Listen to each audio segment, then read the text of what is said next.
people should absolutely go and see as many shows as they can at the Hollywood Fringe Festival. What's fantastic is that you can see them in person safely, but you can also live stream them now. That's the one silver lining of this. What's so beautiful about the Fringe Festival is that nobody is singled out. Any artist who wants to present their material can do so. Of course, they have to choose their own venue, and there's a lot of work that goes into it, but it allows anyone and everyone to express themselves. Genres from all over the place, comedy, drama, real stuff. A lot of it is just so raw. And what else is really lovely is because a lot of these theaters that these shows are being performed in, they are a little bit smaller. So you do kind of have a chance to really feel the energy of the room, be up close and personal, and get to know the artist afterwards, after the show. And it's so wonderful to network. So if you are a creative in any sense of the word, it is so lovely to be able to meet a ton of people who are, open and vulnerable and wanting to express themselves and be a part of this festival and support other artists. I'm Bethany Vee, and if you want to learn more about my solo show, I Have Too Many Feelings, check out this video. The idea for writing my show, I Have Too Many Feelings, and using that title even, really came from the fact that I have always felt that I have too many feelings. But then, of course, writing this show, I realized the only reason this exists is because, sure, I have a lot of feelings, but so do a lot of people. It was the shame that was surrounding having so many feelings. And I think that for a long time, I felt as though my feelings have prevented me from being more productive and accomplishing things. Great, I have this creativity, this empathy, and all of this stuff, but can't I accomplish other things as well? And I had to finally really come to terms with that and accept that. And the biggest thing for me was getting sober right before the pandemic and having all of these really painful experiences.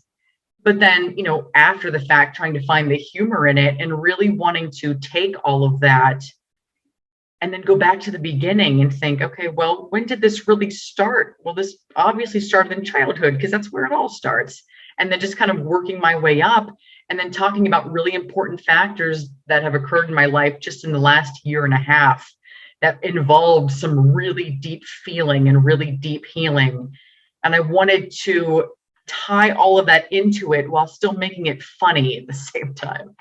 It starts at the beginning with me really just engaging with the audience, making a self-deprecating joke about myself, and then talking about where that probably comes from. And it's sort of like a timeline throughout my life, and then things that happened in my family that that kind of dictated this need to want to help people and save people who were sad and make people laugh and ease tension in a room. And then it kind of goes up throughout my teenage years and my issues with, coming out and my gender dysphoria and then dealing with, clinical depression and anxiety, and then my substance usage, etc. And then a really powerful experience I had with someone who I had really strong romantic feelings for over a year ago, and how that really opened me up. And I feel like allowed me to see this bigger picture, which was I really allowed myself to have all of these feelings, I think maybe for the first time, without judging them. And then it was sort of like a trickle down effect that ultimately, I think, allowed me to realize I need to be sober. Because, I had been smoking a lot of pot for years, and that was really such a damper on my allowing myself to feel and allowing myself to create and all of these things, but I was in denial about it. So it's just all tied in. More than anything, what I want the audience to get out of my solo piece is I want them to laugh. I want them to feel inspired.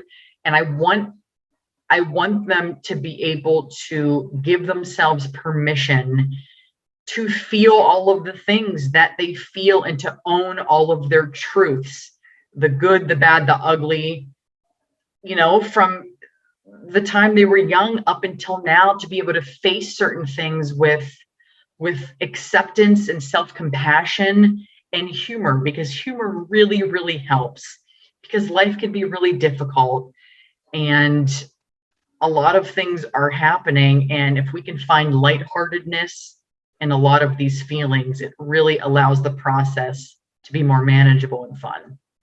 People must come see my show, especially if the various themes of mental health, ADHD, gender dysphoria, LGBTQIA matters, addiction, substance usage, anything, and self-help. And comedy, if any of these things resonate with you, I highly encourage you to come watch it. It might have you rethink some things or want to feel a little bit more compassionate about your own experience or maybe somebody else's experience. But at the absolute minimum, you will be entertained. While I'm doing the performance, what I really would love to see, and my show did debut last night, and it was really exciting to be able to see, even though everybody is masked, the emoting,